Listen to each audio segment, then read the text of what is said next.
सब देखेंगे डियर, अगर हम कहते हैं दिस इज आवर स्ट्रेटेजी, और कृपया नोट ना कर लें, तो एक चीज होती है जो कहलाती है फॉर्मुलेशन, और हमने आपके साथ फॉर्मुलेशन के प्रोसेस को डियर बहुत डिटेल में डिस्कस किया है हमारे पिछले चैप्टर्स में, chapter number 3, 4, 5, even chapter number 2 में हमें समझ आया था कि स्ट्रेटेजिक मैनेजमेंट क्या होता है, फॉर्मुलेशन और इंप्लीमेंटेशन दो अलग अलग चीजें होती हैं, means we have seen in great detail. Now it's a time for the strategy implementation. ध्यान दीजिएगा, मैंने एक प्लान बना के अपनी जेब में रख लिया, क्या कहानी खत्म? या उस प्लान को इंप्लीमेंट करूं, इसे पुट टू वर्क करूं, मतलब हमने यदि कोई प्लान बना लिया तो सर हमारा काम खत्म नहीं होता है। अगर हमने कोई प्लान बना लिया, इस प्लान को पुट टू वर्क करना पड़ेगा, इंप्लीमेंट करना पड़ेगा, तो ही जाके मैं रिजल्ट अचीव कर पाऊं।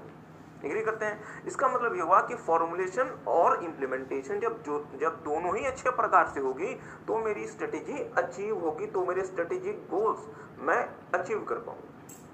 अगर मैंने बहुत अच्छे से फॉर्मुलेशन तो कर ली, but as far as implementation is concerned, मैं अच्छे से इंप्लीमेंट नहीं कर पाया, क्या मुझे उसका बेनिफिट मिलेगा? नहीं मिलेगा। मैं फॉर्मुलेशन अच्छे से नहीं कर पाता, इंप्लीमेंटेशन चाहे जितने भी अच्छे से करने का प्रयास करूं, मुझे रिजल्ट नहीं मिलेगा। अगर मुझे रिजल्ट चाहिए तो मुझे फॉर्मुलेशन और इंप्लीमेंटेशन दोनों में खास ध्यान देना पड़ेगा। मींस फॉर्मुलेशन भी बहुत अच्छे से होनी चाहिए और उसका इंप्लीमेंटेशन भी बहुत अच्छे से होना चाहिए। ठीक बात है? ओके। अब अगर हम डियर स्ट्रेटेजिक इंप्लीमेंटेशन या स्ट्रेटेजी इंप्लीमेंटेशन की बात करते हैं, तो स्ट्रेटेजी को इंप्लीमेंट करने के लिए हमें 3 प्रमुख चीजों की रिक्वायरमेंट होती है। एक का नाम होता है डियर सपोर्टिव कल्चर। चलें स्ट्रक्चर से शुरू करते हैं। सपोर्टिव स्ट्रक्चर मींस कंपनी का जो स्ट्रक्चर है, ऑर्गेनाइजेशन का जो स्ट्रक्चर है, वो हमारी इस स्ट्रेटेजी के सपोर्टिव होना चाहिए। दूसरा सपोर्टिव, हाँ बिल्कुल सही, कल्चर, कंपनी का काम करने का तरीका, कंपनी का सोचने का तरीका, कंपनी का अपने एम्प्लॉयज को डील करने का तरीका हमारी स्ट्रेटेजी के सपोर्टिव होना चाहिए। और तीसरा सपोर्टिव लीडरशिप। ओके, तो समय बर्बाद ना करते हुए डियर, हमने आपके साथ लास्ट क्लास में हमने आपके साथ स्ट्रक्चर की बात की थी और हमने देखा था कि कंपनी में बहुत सारे स्ट्रक्चर हो सकते हैं। हमने देखा था स्ट्रक्चर के कुछ टाइप, एक था सिंपल स्ट्रक्चर या फिर सिंपल ऑर्गेनाइजेशनल स्ट्रक्चर, दूसरा था फंक्शनल, तीसरा था डियर डिविजनल। और डिविजनल मेरे कितने प्रकार के हो सकते हैं? बाय कस्टमर, कि मैं कस्टमर के बेसिस पे डिविजनल स्ट्रक्चर बनाऊं। बाय प्रोसेस, मैं प्रोसेस के हिसाब से डिवीजन क्रिएट करूं। बहुत सही। बाय प्रोडक्ट, मैं प्रोडक्ट के हिसाब से डिवीजन क्रिएट कर सकता हूं। और बाय रीजन या फिर ज्योग्राफिकल लोकेशन के हिसाब से भी मैं डिवीजन क्रिएट कर सकता हूं। Then we have seen M divisional या फिर मल्टी डिविजनल। फिर हमने क्या देखा था डियर? Multi divisional. याद करें, हमने आपके साथ लास्ट क्लास में शायद मल्टी डिविजनल तक देख लिया था ना। ओके, इसके बाद डियर हमें आपके साथ देखना है, बहुत सही, एसबीयू। हाँ, ये वही एसबीयू है जो आपने चैप्टर नंबर 3 में देखा था। 3 कॉन्सेप्ट होते थे पोर्टफोलियो एनालिसिस से पहले। क्या क्या? हाँ, प्रोडक्ट का life cycle, strategic business unit और एक्सपीरियंस का या फिर लर्निंग का। बहुत अच्छा, ठीक बात। तो हमने क्या देखना है dear? Multi divisional, SBU, divisional, functional, simple, then we have to see matrix. फिर हमें क्या देखना है डियर? मैट्रिक्स। फिर हमें क्या देखना है?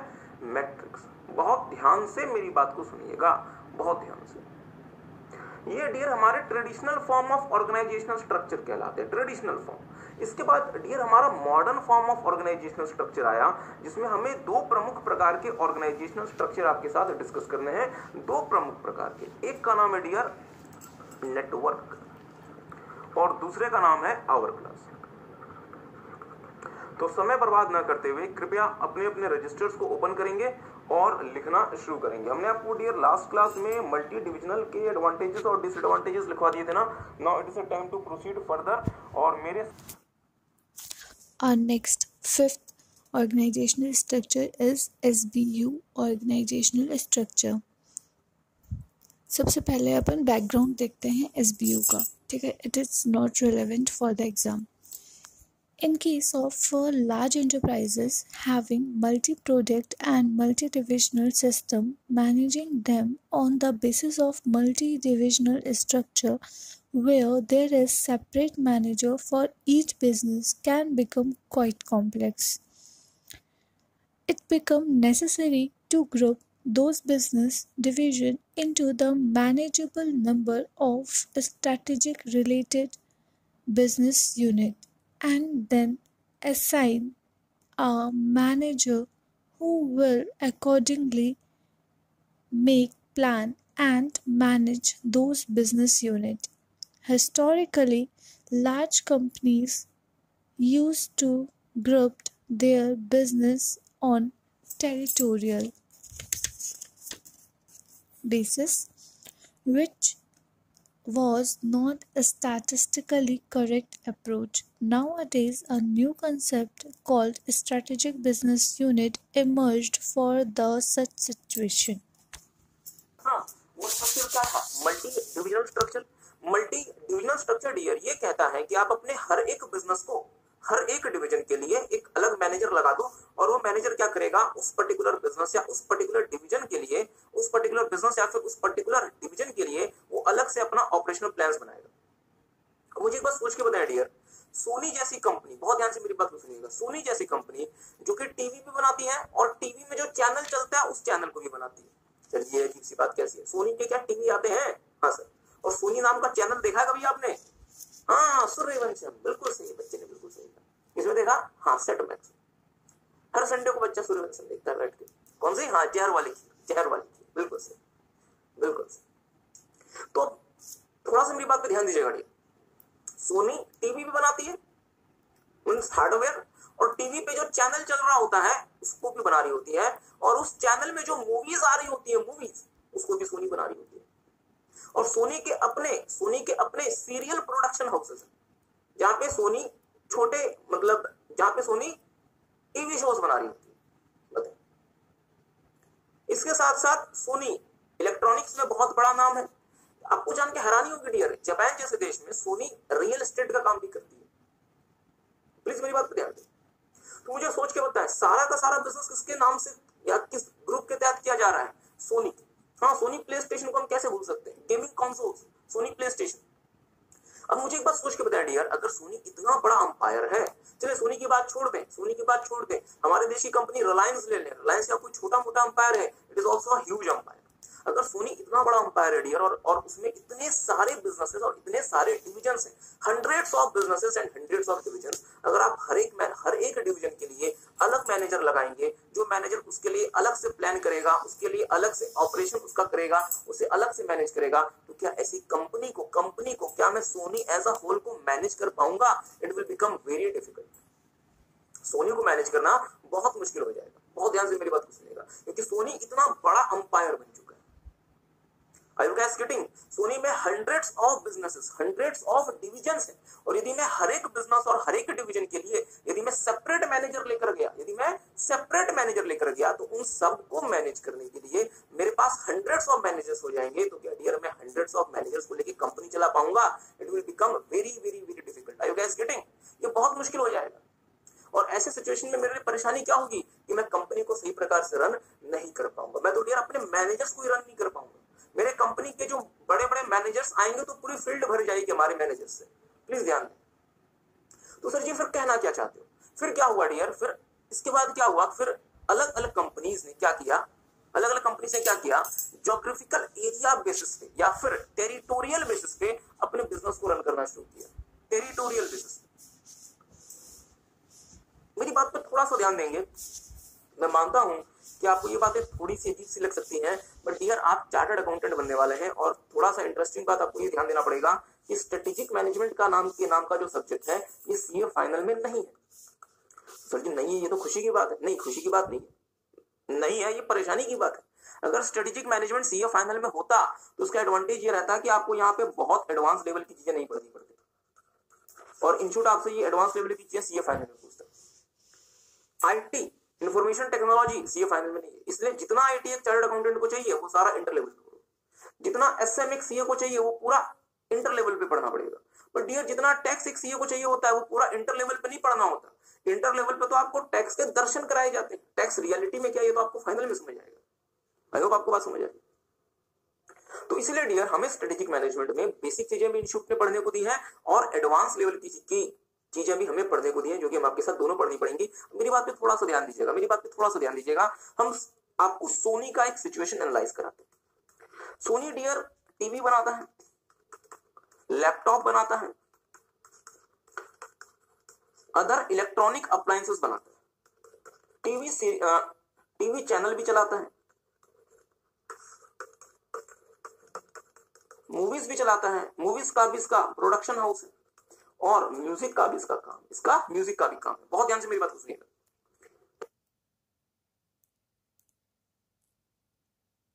ठीक बात है।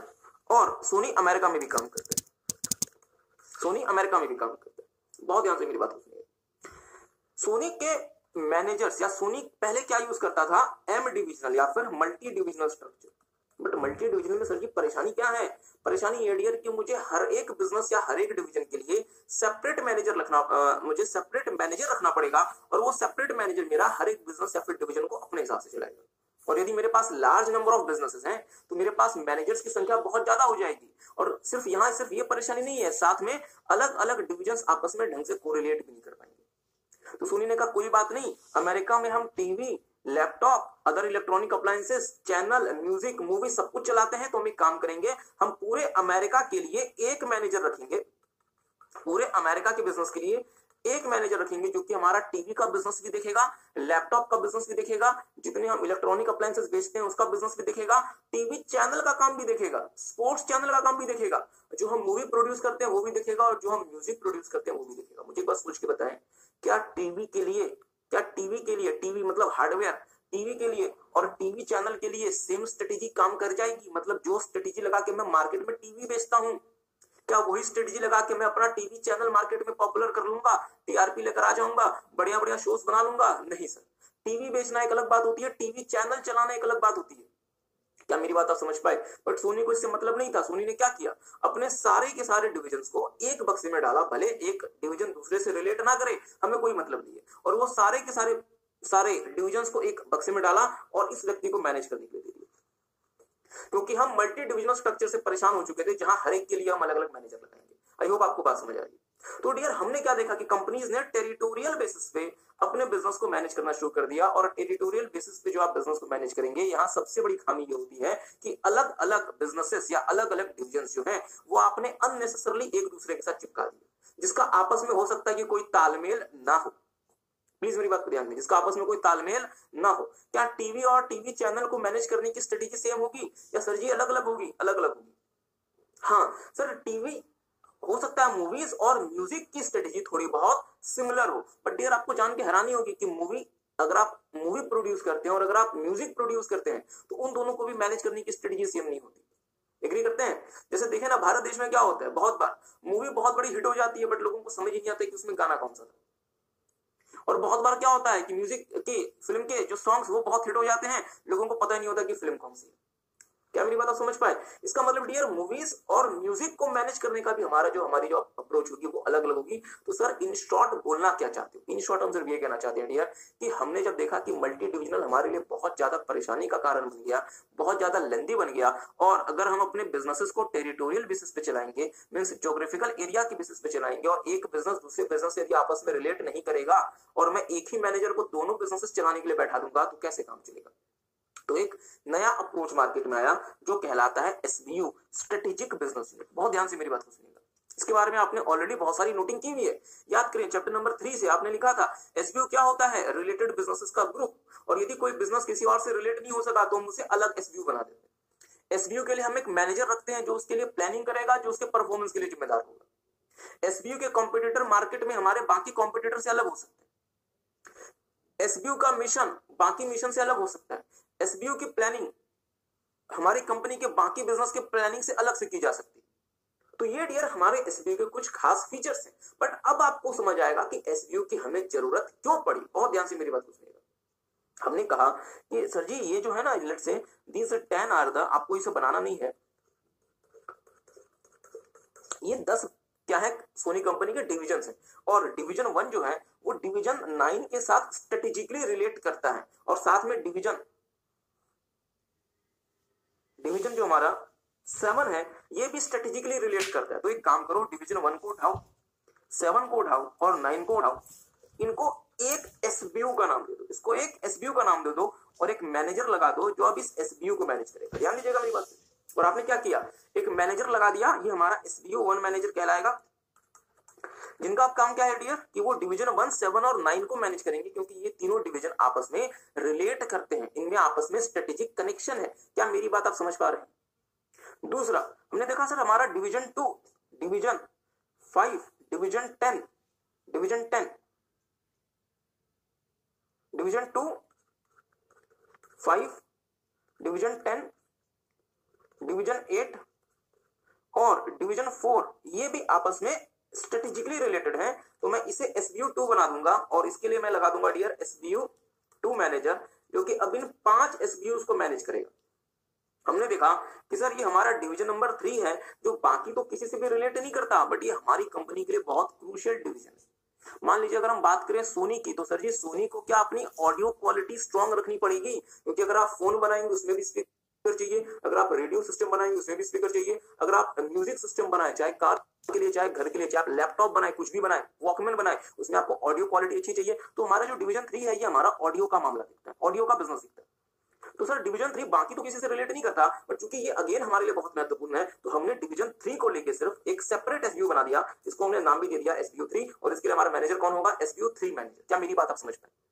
तो सर इसका एडवांटेज क्या हो गया बताना। तो इसका एडवांटेज ये हुआ डियर, बहुत ध्यान से मेरी बात को सुनिएगा, मेरी बात पे ध्यान दीजिएगा। मैं कितना लाचार व्यक्ति हूं, मैं आपको थोड़ा सा बताने का प्रयास करता हूं। सर जी कैसी कैसी बातें करते हैं, नहीं बहुत ध्यान से मेरी बात सुनिएगा। मैं आपको अपनी मजबूरी दिखाता हूं, मैं हूं सीईओ, नहीं मैं अपनी बात नहीं कर रहा कि मैं अपनी मतलब मैं एज अ प्लीज ध्यान देंगे, मैं तो सीईओ की मजबूरी की बात कर रहा था कि मैं सीईओ की मजबूरी दिखाता हूं। अगर ये मल्टी डिविजनल स्ट्रक्चर होता दोस्तों, मल्टी डिविजनल, तो इस सीईओ को इन 10 लोगों से सर लगाना पड़ता, सर खपाना पड़ता 10 लोगों से। सर जी कौन से 10 हमारे डिवीजन, ये सारे के सारे हमारे डिवीजन, 10 लोगों से मुझे अपना दिमाग लगाना पड़ता। और मान लीजिए हमारे पास 20 डिवीजन हो जाए तो 20 लोगों से मुझे दिमाग लगाना पड़ता सीईओ की जिंदगी भर। और वो पता कर रहा होता कि हिमालय कैसे जाया जा सकता है, हो सकता है वो संन्यास लेने के बारे में सोचते। अब क्या हुआ, अब जैसे आपने एसबीयू स्ट्रक्चर अपनाया, अब सीईओ को सिर्फ 3 लोगों से डील करना है। सर जी वो 3 लोग कौन है? हाँ बिल्कुल सही, एसबीयू 1 मैनेजर, एसबीयू 2 मैनेजर और एसबीयू 3 मैनेजर। मतलब सीईओ को अब सिर्फ इन 3 लोगों से डील करना है डियर, और सीईओ को बाकी किसी से डील नहीं करना। एसबीयू 1 मैनेजर डिवीजन 1, डिवीजन 7 और डिवीजन 9 के मैनेजर से खुद डील करेगा, ध्यान देंगे। एसबीयू 2 मैनेजर डिवीजन 2, 5, 10, 9 और 4 के मैनेजर से खुद से डील करेगा, और एसबीयू 3 का मैनेजर डिवीजन 3 के मैनेजर से खुद से डील करेगा। आई होप आपको बात समझ आ रही है। Means being the CEO of the company, मेरे लिए जीवन आसान हो गया कि कहां पहले मुझे 10 मैनेजर से डील करना पड़ता था, now I am supposed to deal with only 3 managers, और वो 3 मैनेजर्स कौन से डियर, एसबीयू मैनेजर। इसका एडवांटेज मुझे एक तो ये हुआ कि मेरे लिए डियर कंपनी को चलाना आसान हो गया, क्योंकि अब मुझे सिर्फ और सिर्फ 10 डिविजन नहीं देखने, 3 स्ट्रेटेजिक बिजनेस यूनिट्स देखने, मुझे 3 स्ट्रेटेजिक बिजनेस यूनिट्स देखने, तो इससे कंपनी को मैनेज करना आसान हो गया। दूसरा, कंपनी को प्लान करना, कंट्रोल करना भी ज्यादा आसान हो गया। सीईओ का समय इफेक्टिव तरीके से इस्तेमाल होगा। पर डियर इसमें एक बहुत बड़ा नुकसान आ गया, ध्यान दीजिएगा, बहुत ध्यान से मेरी बात को सुनिएगा। पहले क्या था, मान लीजिए 10 आपके डिविजनल मैनेजर थे। अगर हम बात करें मल्टी डिविजनल के लिए, सीईओ, और यहाँ पे हमारे क्या शुरू हो जाते थे, डिविजनल मैनेजर, कहानी खत्म। बट यहाँ पे एसबीयू में चेंज हो गया, और क्या बन गया, बहुत ध्यान से मेरी बात को सुनिएगा। सीईओ के नीचे डिविजनल मैनेजर नहीं है, एसबीयू मैनेजर्स। और अब एसबीयू मैनेजर्स के नीचे कौन है डियर, डिविजनल मैनेजर्स। क्या मेरी बात आप समझ पाए? मींस हमारे ऑर्गेनाइजेशन का जो स्ट्रक्चर है वो ज्यादा लेंथी हो गया, it became more lengthy. Means पहले सर जी हम सीईओ जो हमारे सीधे डिविजनल मैनेजर से डील कर लिया करते थे, बट अब सीईओ जो हमारे हैं वो एसबीयू मैनेजर्स से डील करेंगे, और जो एसबीयू मैनेजर्स हैं देन वो हमारे डिविजनल मैनेजर्स से डील करेंगे। मींस हमें एक extra layer of management introduce करना पड़ा। मैंने जो वर्ड बोला है उन्हीं बच्चों को समझ आया होगा जो मेरी बात पे ध्यान दे रहे हैं। फिर से बोलता हूं, हमने एसबीयू स्ट्रक्चर में एक extra level of management introduce कर दिया in the name of SBU manage या फिर एसबीयू लेयर। क्या मेरी बात किसी को समझ आई? और इस एसबीयू लेयर में हमारे पास एसबीयू मैनेजर्स होंगे जो कि सीधा सीईओ से कम्युनिकेट करेंगे, और सीईओ ने क्या कहा, क्या प्लान्स बनाया, ये बात किसको कम्युनिकेट करेंगे आगे, डिविजनल मैनेजर को। मतलब सर जी पहले सीईओ और डिविजनल मैनेजर के बीच में डायरेक्ट कम्युनिकेशन होता था, बट यदि मेरी कंपनी में 20 मैनेजर्स हैं या मेरी कंपनी में 20 डिवीजन है, तो बेचारा सीईओ किन से कैसे कम्युनिकेट करे, ना अच्छे से प्लानिंग कर पाता था, ना अच्छे से कंट्रोल कर पाता था।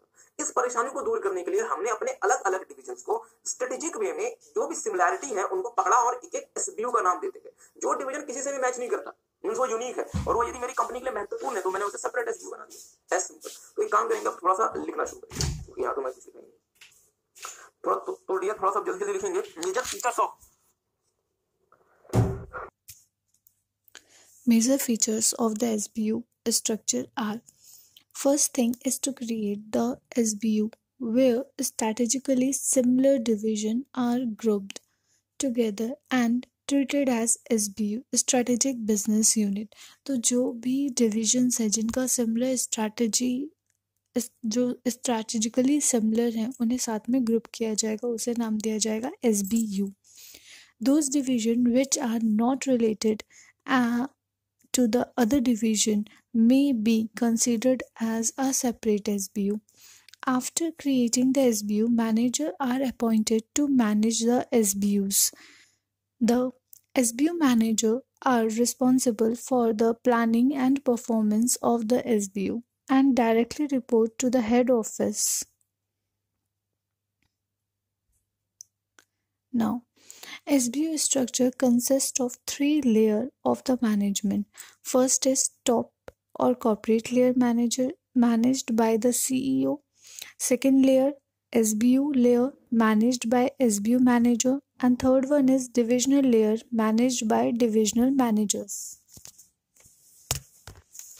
तो कृपया मेरी बात पर ध्यान देंगे डियर। यहाँ पे आपने लिखा जैसे कि अगर हम बात करते हैं मल्टी डिविजनल स्ट्रक्चर की, तो सर जी सबसे पहले सीईओ होंगे, इसके नीचे हमारे सारे के सारे डिविजनल मैनेजर्स हो जाएंगे, मतलब 2 लेयर ऑफ मैनेजमेंट। बट हमने एसबीयू में क्या देखा कि एसबीयू में हम क्या करेंगे, जो हमारे स्ट्रेटेजिकली सिमिलर डिवीजन से उनको हम उठाएंगे, एसबीयू का नाम दे देंगे। इसका मतलब क्या होगा, सीईओ किससे डील करेगा, एसबीयू मैनेजर से, फिर वो एसबीयू मैनेजर आगे किससे डील करेगा, अपने डिविजनल मैनेजर से, मींस 3 लेयर्स ऑफ मैनेजमेंट। तो डियर ये एक डिसएडवांटेज होता है एसबीयू का, क्योंकि यहाँ पे हमारा जो ऑर्गेनाइजेशनल स्ट्रक्चर होता है ये ज्यादा कॉम्प्लेक्स बन जाता है, ज्यादा लेंथी बन जाता है, और इसकी वजह से हमारी कॉस्ट भी बढ़ जाती है। एनीहाउ आगे लिखेंगे सारे बच्चे।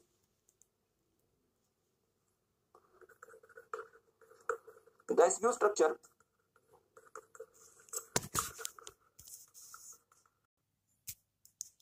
The SBU structure result in better planning and control of the division, where corporate level are delegated the responsibility of different division to the SBU manager.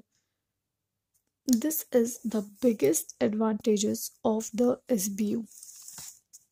बड़ा एडवांटेज होता है एसबीयू का कि सर जी जो हमारा जो सीईओ है, अब वो ज्यादा बेहतर तरीके से हमारी कंपनी को प्लान कर पाएंगे, ज्यादा बेहतर तरीके से उसे कंट्रोल कर पाएंगे, क्योंकि आपने क्या किया, जो हमारे स्ट्रेटेजिकली सिमिलर एसबीयूज थे उसको आपने उठाया और सेपरेट डिवीजन बना दिया। मींस अब हमारे सीईओ को 10 या 20 हमारे डिविजनल मैनेजर से दिमाग नहीं लगाना, अब वो सिर्फ एसबीयू मैनेजर से डील करेंगे और एसबीयू मैनेजर फिर आगे अपने अपने डिवीजन से डील करेंगे। मींस हमारे सीईओ के पास अब समय है कि वो बेहतर तरीके से कंपनी के लिए प्लानिंग कर सके, कंपनी सपोर्ट के लिए प्लानिंग कर सके और उसे कंट्रोल कर सके। बट डियर इसका डिसएडवांटेज क्या है कि मेरा जो कॉर्पोरेट स्ट्रक्चर है वो ज्यादा बल्की हो जाएगा और ज्यादा कॉम्प्लेक्स हो जाएगा। देखिए किसी बात को,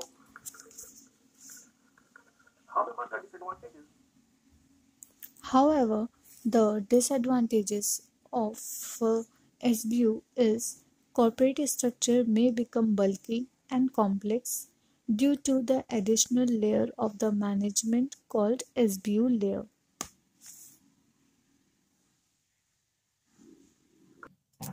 The hierarchy will be CEO के नीचे आएंगे SBU मैनेजर 1, SBU 2 मैनेजर, उसके नीचे आएंगे मैनेजर डिवीजन 1 का मैनेजर, डिवीजन 2 का मैनेजर। एसबीयू स्ट्रक्चर हमको हम पहचानेंगे कैसे, मींस हम ओके कब हम अपने डिवीजन को एसबीयू स्ट्रक्चर के बारे में देखा था, बट वहां थोड़ा सा मेरी बात पर और ध्यान दीजिएगा। आपने डियर चैप्टर नंबर 3 में भी एसबीयू स्ट्रक्चर के बारे में देखा था, बट वहां पे आपने देखा था एसबीयू स्ट्रक्चर हमको हम पहचानेंगे कैसे, मींस हम ओके कब हम अपने डिवीजन को एसबीयू कह सकते हैं, मींस कब हम अपने यूनिट को एसबीयू कह सकते हैं। तो वहां पे आपने देखा था आपका कोई यूनिट एसबीयू कब मतलब कहलाएगा, जब वो स्ट्रेटेजिकली मतलब सेम हो तो उसे एक पर्टिकुलर ग्रुप में लेके चले जाओ, उसका मैनेजर अलग होगा, उसकी प्लानिंग कंपनी की प्लानिंग से अलग से की जा सकती है, उसका जो मिशन होगा वो कंपनी के मिशन से अलग हो सकता है, और उसके लिए हम उसके जो कॉम्पिटिटर्स होंगे वो कंपनी के कॉम्पिटिटर से अलग हो सकते हैं। तो ये आपने उसके कुछ फीचर्स देखे थे स्ट्रेटेजिक बिजनेस यूनिट के, और यहाँ पे आपने डियर स्ट्रेटेजिक बिजनेस यूनिट का स्ट्रक्चर देखा। आई होप आप दोनों का मतलब जो अंतर है आप उसको समझ पा रहे हैं। ओके, इसके बाद लिखेंगे डियर जल्दी से, हमने शायद 3 लिख लिया था ना, but time point number. Now, sixth organizational structure is matrix structure. Sometimes the environment, particularly technology and market, is so dynamic and complex that neither functional nor divisional structure works fine. In some situations, there is a need of continuous involvement of both project and functional managers at the same level of the organizational structure to deliver the exact product demanded by the market at the exact time. In such situation, matrix structure is used where there is both the vertical and horizontal flow of authority at the same level. In this way, employees will have two superior, one project or project manager and another is functional manager. Matrix structure violates the unity of command principle. Matrix structure is usually found in such organization where following 3 conditions exist. First, ideas need to be cross-fertilized. Second, resources are scarce. Third, ability of the process information and decision making needs to be improved. Matrix structure is usually found in industries like IT, construction, defense, etc.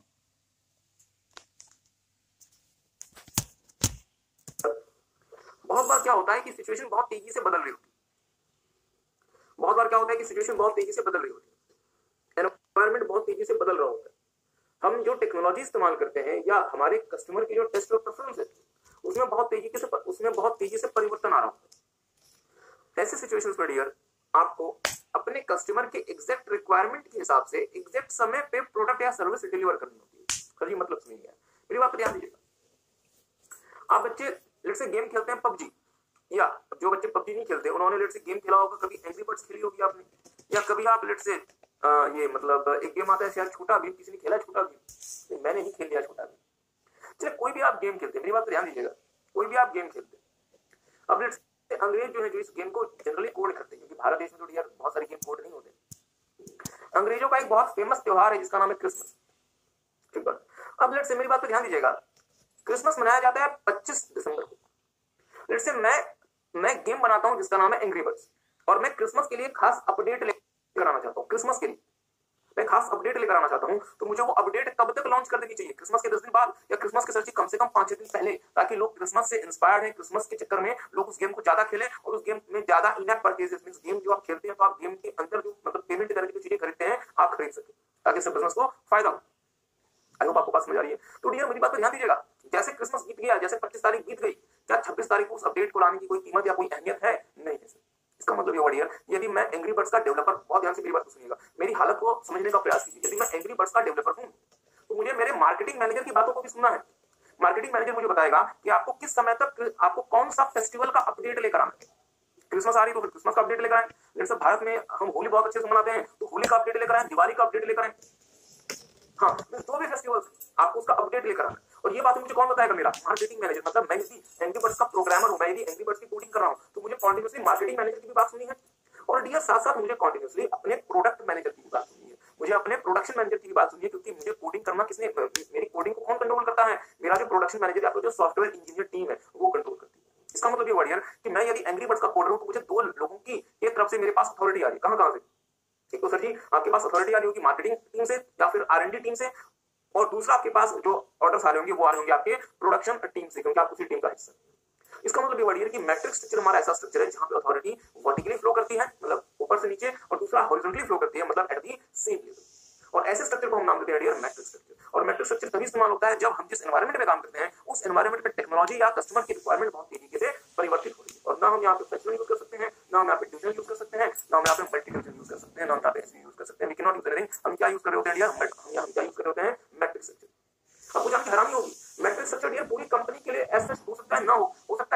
Particular division के लिए आप matrix लगा दें। Sir जी सी बात, जैसे for example मेरी बात ध्यान दीजिएगा।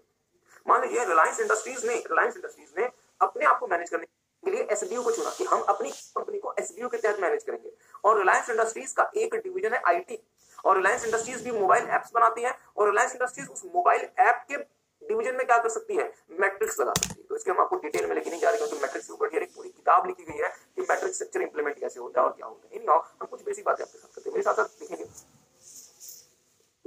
Dear, sometimes the environment, particularly the technology and market, is so dynamic and complex that neither functional nor divisional structure works fine. In some situations, there is a need of continuous involvement. मतलब ये ऐसे हालात होते हैं जहाँ पे आपको दो प्रकार के लोगों की continuous involvement चाहिए। आपको कौन सा अपडेट एग्जैक्टली किस समय पे लेके जाना है ये आपको कौन बताएगा, मार्केटिंग मैनेजर। पर सर जी वो अपडेट कोड कैसे करना है ये मुझे कौन बताएगा, मेरे प्रोडक्शन मैनेजर का सीनियर। ठीक बात है। In some situations, there is a need of continuous involvement of both product and functional managers at the same level of organization structure to deliver the exact product demanded by the market at the exact time. अगर sir जी Christmas के एक दिन के बाद भी आप वो update लेकर आएंगे क्या उस अपडेट का कोई एडवांटेज होगा? नहीं। और लोग हो सकता है कि नाराज हो जाएं और अपने फोन से पबजी को डिलीट कर दें कि सर जी क्रिसमस का अपडेट क्रिसमस के बाद लेकर आ रहे हैं। आगे देखेंगे। In such situation, matrix structure is used where there is a both vertical and horizontal flow authority at the same level. In this way, employees will have two superior. एक आपको vertical flow से authority आ रही होगी और दूसरा एक आपको horizontal से आ रही होगी। और सर जी एक एम्प्लॉय के यहाँ पे दो सुपीरियर होंगे और एक बहुत फेमस प्रिंसिपल है डियर मैनेजमेंट का जो कहलाता है unity of command. Unity of command principle कहता है कि अगर आपको कंपनी सही तरीके से चलानी है तो एक एम्प्लॉय का सिर्फ एक बॉस होना चाहिए। यदि एक एम्प्लॉय को मल्टीपल लोग ऑर्डर देंगे तो वो एम्प्लॉय कंफ्यूज हो जाएगा, किसी का काम नहीं कर सकेगा। इसलिए एक एम्प्लॉय का सिर्फ एक बॉस होना चाहिए। बट सर जी हमारी कंपनी एक ऐसे एनवायरनमेंट में काम करती है जो हाईली डायनेमिक है, जो कि हर समय परिवर्तित हो रहा है, और यहाँ एक एम्प्लॉय के एक बॉस से काम नहीं चलेगा। एक एम्प्लॉय में हमें दो बॉसेस को लगाना पड़ रहा है। रीजन क्या है? क्योंकि सर जी हमें जो आइडियाज हैं, हमारे दिमाग में जो आइडियाज होते हैं वो आइडियाज इंप्लीमेंट करने बहुत ज्यादा एक्सपेंसिव है, इसलिए हमें उस आइडिया को क्रॉस फर्टिलाइज करना पड़ता है। मतलब दूसरे डिपार्टमेंट से भी इंश्योर करना पड़ता है कि ऐसा करें। बहुत ध्यान से मेरी बात को सुनिएगा। एग्जांपल चेंज करते हैं। पबजी गेम, आपको पता है डियर पबजी जैसा गेम डेवलप करना इट इज हाईली एक्सपेंसिव। मान लीजिए कि मैं एक छोटा सा प्रोग्रामर हूं जो कि पबजी की कोडिंग करता हूं, मेरे दिमाग में बिल्कुल नया कॉन्सेप्ट आया तो क्या मैं खुद से कोडिंग करके दे दूं, अपडेट भेज दूं प्ले स्टोर पे? नहीं। मैं इस बात की चर्चा किससे करूंगा? अपने मार्केटिंग डिपार्टमेंट से, अपने R&D डिपार्टमेंट से, जो मुझसे सुपीरियर खड़े होंगे। अगर वो अगर एग्री कर जाते हैं कि हाँ sir this update is going to be a huge success या फिर एक अच्छा अपडेट है, तो ही मैं उसकी कोडिंग शुरू करूंगा। क्या मेरी बात समझते हैं? मतलब क्या हुआ कि मेरे दिमाग का जो आइडिया है वो सीधा इंप्लीमेंट नहीं हो जाएगा, मुझे इसे बाकी लोगों से भी क्रॉस फर्टिलाइज करवाना पड़ेगा, क्रॉस वेरीफाई करवाना पड़ेगा, क्योंकि रिसोर्सेज हमारे स्केयर। प्लीज ध्यान दें। मान लीजिए मैंने अननेसेसरली कोई अपडेट डेवलप कर दिया, पैसे लगा दिए, मार्केटिंग मैनेजर बोलता है कि सर जी अपडेट तो किसी काम का नहीं है, प्लेयर तो इस अपडेट से भड़क हो जाए, तो क्या मैं ये अपडेट भेज दूं अपने पबजी गेम पे, प्ले स्टोर पे भेज दूं कि इसे यूजर अपडेट कर ले? नहीं सर। क्या अननेसेसरली मेरा रिसोर्स बर्बाद हो गया? हाँ सर। और रिसोर्सेज हमारे क्या है डियर? स्केयर। ध्यान दीजिएगा। मैट्रिक्स स्ट्रक्चर डियर जनरली उन कंपनीज में अप्लाई होता है जहां पे तीन सिचुएशंस एग्जिस्ट करती हैं। पहला, जो आइडिया आपके दिमाग में आया है उसे क्रॉस फर्टिलाइज करवाना पड़ता है, मतलब और लोगों से भी इस आइडिया को सहमति बनवानी पड़ती है कि हाँ एक अच्छा आइडिया। दूसरा, रिसोर्सेज हमारे स्केयर है। और तीसरा, हमें तेजी से डियर इंफॉर्मेशन और डिसीजन मेकिंग को प्रोसेस करना है। हमें तेजी से, अगर हमारे पास कोई इंफॉर्मेशन आती है उसे हम तेजी से प्रोसेस करना चाहते हैं या हम तेजी से डिसीजन लेना चाहते हैं। बहुत ध्यान से मेरी बात को सुनिएगा, बहुत ध्यान से मेरी बात को सुनिएगा। हमने कहा कि ये सॉफ्टवेयर प्रोग्रामर है जो कि पबजी की कोडिंग करता है, ये हमारी टीम के हेड है, ये भी मुझे ऑर्डर देंगे, एग्री करते हैं, और ये हमारा मार्केटिंग करेगा, ये भी मुझे ऑर्डर देगा। और मुझे दोनों की बात, मेरे दिमाग में कोई आइडिया आता है, मैंने इस आइडिया की चर्चा अपने हेड से करने का पड़ेगा। मुझे इस आइडिया की चर्चा किससे करनी पड़ेगी? मार्केटिंग मैनेजर से, क्योंकि मार्केटिंग मैनेजर ज्यादा समझदार है इन चीजों में कि सर जी कौन सा अपडेट मार्केट में जिसको कस्टमर पसंद करेंगे और कौन से अपडेट को पसंद नहीं करेंगे। अब मैं मार्केटिंग मैनेजर से इस अपडेट को, अगर मुझे इस अपडेट की चर्चा मार्केटिंग मैनेजर से करनी है, फिर मुझे यदि कोई डिसीजन लेना है तो इसमें डियर काफी समय लग जाएगा। यदि मार्केटिंग मैनेजर और मैं एक स्ट्रक्चर के रूप में कनेक्टेड होंगे, ध्यान दीजिएगा, यदि मार्केटिंग मैनेजर और मैं एक स्ट्रक्चर के रूप में कनेक्टेड होंगे तो मैं बहुत तेजी से मार्केटिंग मैनेजर के साथ इस आइडिया की डिस्कशन कर सकता हूं, अपना इंफॉर्मेशन उनके पास ट्रांसफर, मतलब मैं अपनी इंफॉर्मेशन उनके पास ट्रांसफर कर सकता हूं। दूसरा एग्जांपल, बहुत ध्यान से मेरी बात सुनिएगा। मार्केटिंग मैनेजर ने देखा कि सर जी पबजी में ना ये नया अगर फीचर लेकर आया जाए तो बहुत अच्छा होगा। और marketing manager being a software programmer मुझे ये बात की जानकारी देना चाहते हैं, बट मैं उनको ये बोलता हूँ कि मैं सिर्फ एक ही व्यक्ति की बात सुनता हूँ, किसकी? अपने प्रोडक्शन हेड, अपने प्रोडक्शन हेड। तो मार्केटिंग मैनेजर को क्या करना पड़ेगा? पहले प्रोडक्शन हेड के पास जाना पड़ेगा, फिर मेरे पास आना पड़ेगा। बट यदि मैं और मार्केटिंग मैनेजर सीधे रूप से कनेक्ट हो जाए तो मार्केटिंग मैनेजर सीधे मेरे साथ ये आइडिया, ये इंफॉर्मेशन शेयर कर सकता है ताकि हम ज्यादा जल्दी से उस आइडिया के बारे में डिसीजन ले सकते हैं। क्या मेरी बात किसी को समझ आई?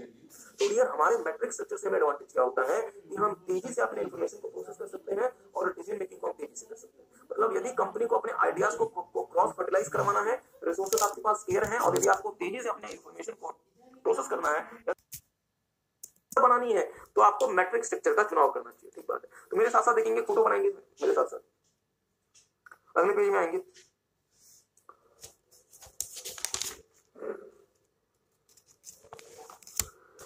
एक फोटो बनाएंगे साथ।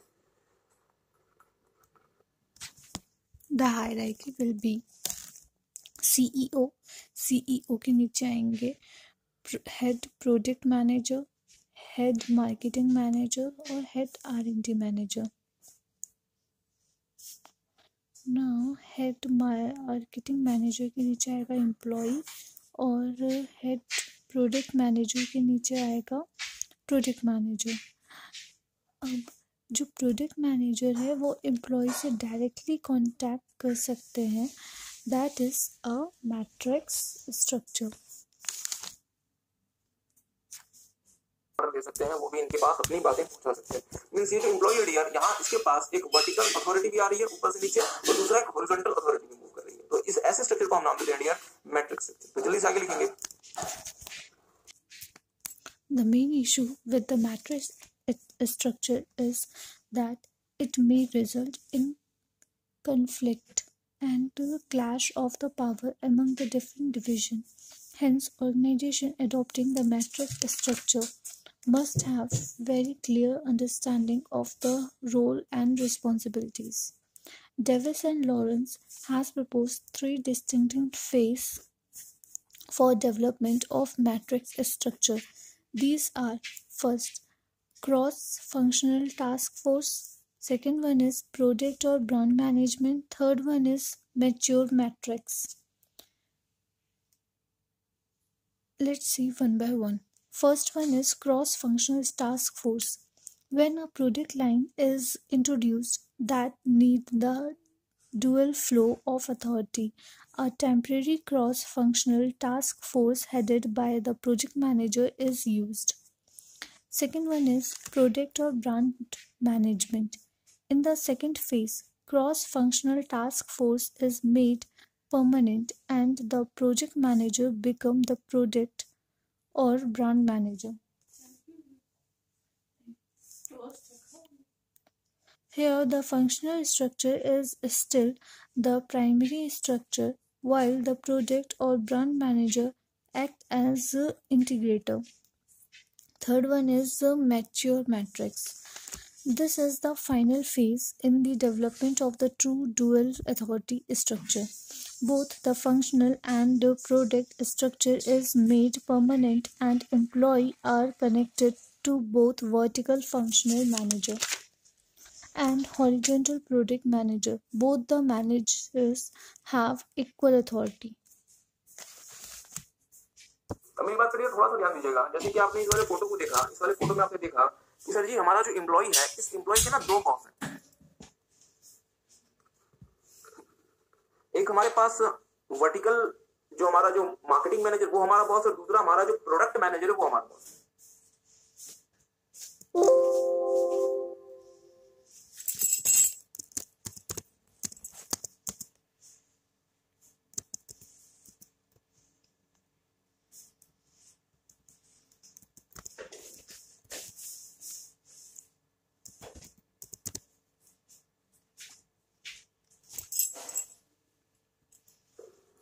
सवाल ये बनता है डियर कि यदि इस एम्प्लॉय के 2 बॉस होंगे तो फिर बट ऑब्वियस सी बात है, जहां एक म्यान में 2 तलवारें एक साथ नहीं रह सकती, जहां एक जंगल में 2 शेर नहीं रह सकते, एक एम्प्लॉय के ऊपर 2 बॉस कैसे हो सकते हैं? इश्यूज आएंगे, क्लैश ऑफ यहां पे अराइज होगा, पावर अराइज होगा। इस बात को कंसीडर करते हुए डेविस एंड लॉरेंस ने कहा कि सर जी यदि आप मैट्रिक्स बनाना चाहते हो तो मैट्रिक्स हवा में नहीं बन जाएगा, एक दिन में नहीं बनेगा, 3 फेजेस आपको फॉलो करने पड़ेंगे, 3 फेजेस इन्वॉल्व होंगे मैट्रिक्स को क्रिएट करने में। सबसे पहला फेज होगा क्रॉस फंक्शनल टास्क फोर्स। मान लीजिए, बहुत ध्यान से मेरी बात को सुनिएगा, बहुत ध्यान से। मान लीजिए जियो के मार्केटिंग मैनेजर ने एक आइडिया लाया और कहा कि हमें भी ना जियो गेम्स लॉन्च करनी चाहिए, हमें भी जियो गेम्स लॉन्च करनी चाहिए। जियो का मार्केटिंग मैनेजर एक आइडिया लेकर आता है और कहता है कि हमें भी जियो गेम्स लॉन्च करनी चाहिए, रिलायंस जियो का। तो सर जी रिलायंस जियो का जो मार्केटिंग मैनेजर है वो तो सिर्फ आइडिया लेकर आ सकता है, बट क्या उसको गेम की कोडिंग आती है? गेम को कोड कैसे करना है, प्रोग्राम कैसे लिखना है, वो हमको नहीं आता। ये काम किसका है? प्रोग्रामर्स का। बट यार यहाँ पे ना परेशानी क्या है कि अगर आपको मार्केट में गेम्स बेचने हैं और अगर आप चाहते हैं कि लोग आपका गेम डाउनलोड करें, तो आपको कॉन्टिन्यूसली मार्केटिंग मैनेजर के थ्रू मार्केट में लोगों की का जो भी मतलब टेस्ट ऑफ प्रेफरेंस है उसकी जानकारी लेते रहनी पड़ेगी, क्योंकि गेम्स अपडेट होते रहने पड़ेंगे। एग्री करते हैं? तो हमने क्या किया, रिलायंस ने क्या किया कि एक टेम्परेरी बेसिस पे एक टीम बना दी।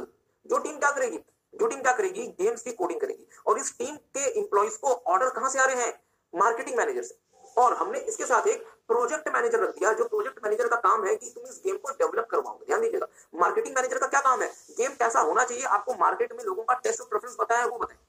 एम्प्लॉय का क्या काम है? गेम को कोड करना। और प्रोजेक्ट मैनेजर का क्या काम है? इस पूरे प्रोजेक्ट को हैंडल करना। हमने यहां से डियर मैट्रिक्स को बनाने की शुरुआत की और इसे हम नाम देते हैं cross functional task forces.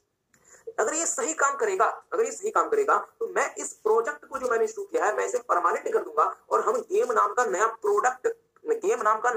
Product अपने पोर्टफोलियो में शामिल कर लेंगे। प्लीज ध्यान दें। अगर रिलायंस ने जो गेम का जो प्रोजेक्ट शुरू किया था, यदि वो सफल रहा तो मैं इसे परमानेंट बेसिस पे करने के लिए गेम का प्रोडक्ट बनाऊंगा और इसे अपने पोर्टफोलियो में शामिल कर लूंगा। और ये जो प्रोडक्ट बनेगा इस वाले को मैं इसका एडवांटेज क्या होगा कि जो मेरा प्रोजेक्ट मैनेजर था वो भी क्या बन जाएगा? Product manager. बट डियर अभी भी मेन अथॉरिटी किसके पास है? मार्केटिंग मैनेजर के पास, क्योंकि अल्टीमेटली कंट्रोल किसका था? मार्केटिंग मैनेजर का। ये तो हमारा नया प्रोडक्ट मैनेजर आया, इसे हम नाम देते हैं प्रोडक्ट या फिर ब्रांड मैनेजर। और हो सकता है डियर गेम हमारा ब्रांड बन जाए, जैसे एंग्री बर्ड्स गेम थोड़ा ना तो ब्रांड बन गया। इसी तरीके से क्या पता रिलायंस जियो भी कोई ऐसा गेम बना दे जो ब्रांड बन जाए। तो प्रोडक्ट या फिर ब्रांड मैनेजमेंट के बाद डियर जब हम देखेंगे कि ये सही से काम कर रहा है तो फिर हम मैच्योर मैट्रिक्स की तरफ जाएंगे, जहां पे हम एम्प्लॉय के 2 बॉसेस फिक्स कर देंगे। एक हमारा वर्टिकल लेवल पे मार्केटिंग मैनेजर या फिर फंक्शनल मैनेजर होगा और दूसरा हमारा हॉरिजॉन्टल लेवल पे प्रोडक्ट मैनेजर होगा। और ये जो एम्प्लॉय होगा इसको ये व्यक्ति भी आदेश देगा, ये व्यक्ति भी आदेश देगा और दोनों के पास इक्वल अधिकार होंगे इसको आदेश देने के। तो डियर ये हमारा बन जाएगा मैच्योर मैट्रिक्स। मेरे साथ साथ देखेंगे डियर यहाँ पे, this is the final phase in the development of two dual authority structure. Both the functional and product structure is made permanent and employees are connected to both vertical functional managers, मतलब ऊपर में हमारे functional manager हैं और हमारे horizontal में हमारा product manager है। both the managers have equal authority। ठीक बात है, आपका ज्यादा समय नहीं लेते। इसके बाद लिखेंगे डियर, हमने शायद अब देख लिया था ना। हाँ, matrix is very very very important for examination purpose, इसलिए हमने आपको मैट्रिक्स पूरा का पूरा लिखवाया है। हमने आपको इसमें कुछ भी पढ़ने को नहीं किया। तो हमने एफ पॉइंट देख लिया था, जल्दी से आएंगे डियर 3 पॉइंट में। Seventh one is network structure. In the turbulent and unstable environment, instead of having stratified employers are doing operation internally, companies usually subcontract most of the operation of to the outside parties and keeps with themselves the strategic planning related to the task only. In this way, such companies are not confined into a single building or area but have operations scattered worldwide. Such organizations are usually a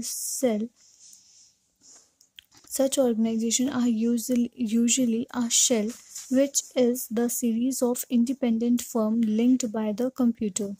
This kind of operation provides more flexibility of the company and it can adopt change easily as per the changing situation. The organizational structure of such companies are network structure or on one structure.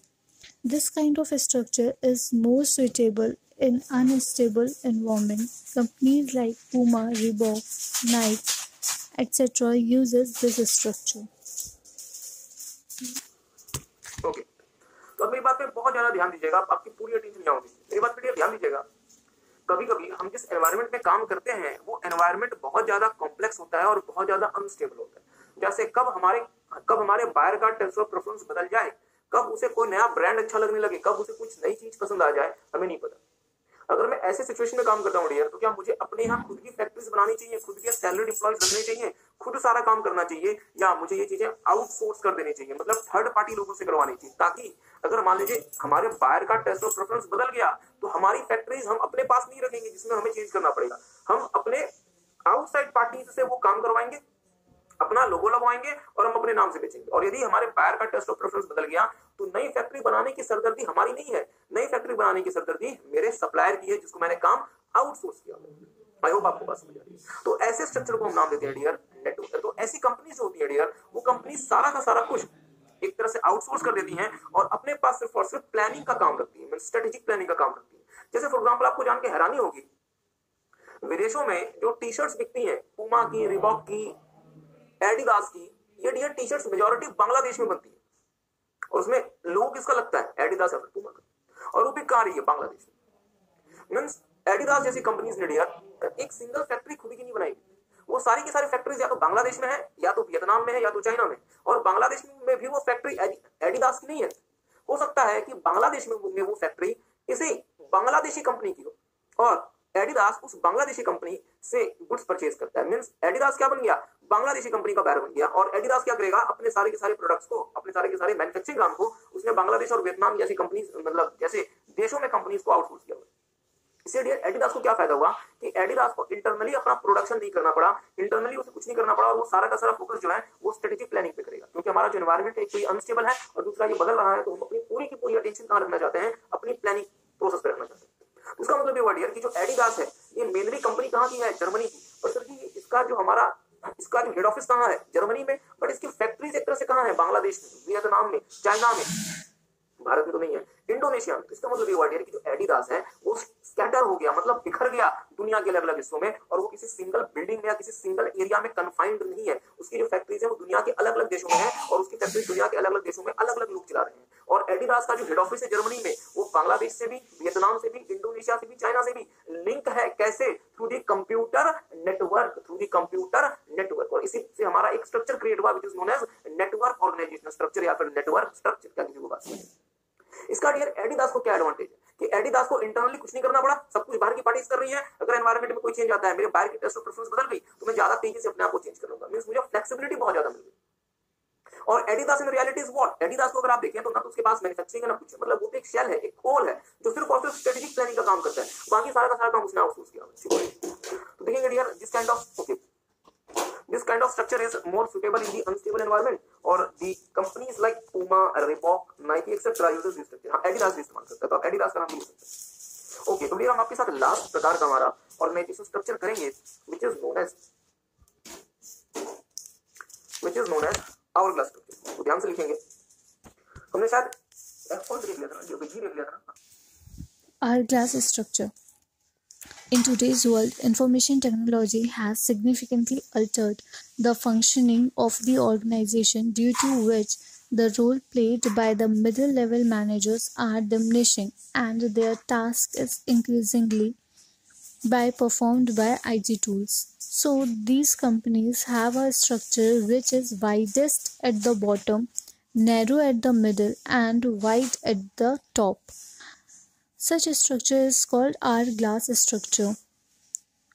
In this type of organizational structure, the middle manager are generally generalists who are capable of performing the diverse range of activity, thus eliminating the need of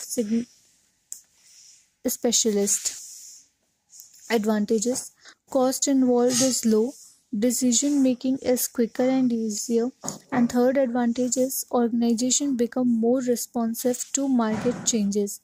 Disadvantages: size of middle level management is reduced, due to which the career development opportunities of lower level manager get very limited, due to which they may stuck in some position for the very long time, which may reduce employee motivation.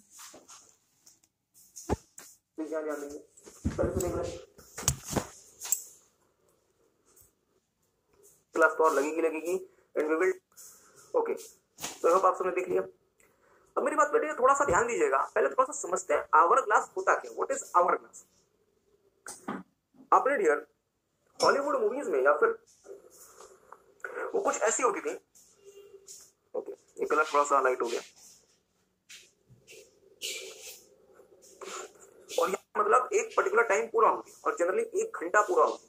Means मैं यदि 1 घंटे को major करना चाहता हूं कि 1 घंटा कब हुआ, तो जब वो सेंट पूरी तरीके से नीचे गिर जाएगी, जैसे 1 घंटा पूरा हो जाएगा, हम क्या देखेंगे कि हमारा मतलब जैसे ये हमें क्या बताता है कि सर ये जो लेवल है, ये जो मिडिल लेवल है, ये इस पूरे आवर ग्लास में सबसे ज्यादा नैरो, सबसे ज्यादा नैरो। ध्यान दीजिएगा, आपको छोटा सा एग्जांपल सुनाते हैं, प्रैक्टिकल एग्जांपल। एक कंपनी है डियर विप्रो। विप्रो ना ये बातें आपको आईटी में जिन बच्चों ने हमसे ऑलरेडी आईटी पढ़ ली उनको तो ऑलरेडी ये बातें पता है, और जिन्होंने अभी तक एसएम से शुरू किया है वो बच्चे सुनेंगे। विप्रो कंपनी क्या करती है, मेरे स्पेसिफिक नीड्स के हिसाब से सॉफ्टवेयर बनाती है।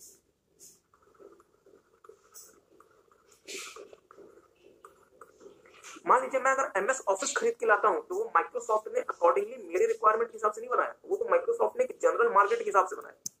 बट यदि मुझे अपने लिए कोई ईआरपी बनवाना है, सर जी ईआरपी क्या होता है कृपया मुझसे ना पूछेंगे, आईटी का इंतजार करें, तो मैं विप्रो के पास जाऊंगा और ये कंपनी मेरे स्पेसिफिक नीड्स को कंसीडर करके मेरे लिए ईआरपी या सीआरएम या एससीएम जो भी मुझे चाहिए वो मुझे बना के दे देगी।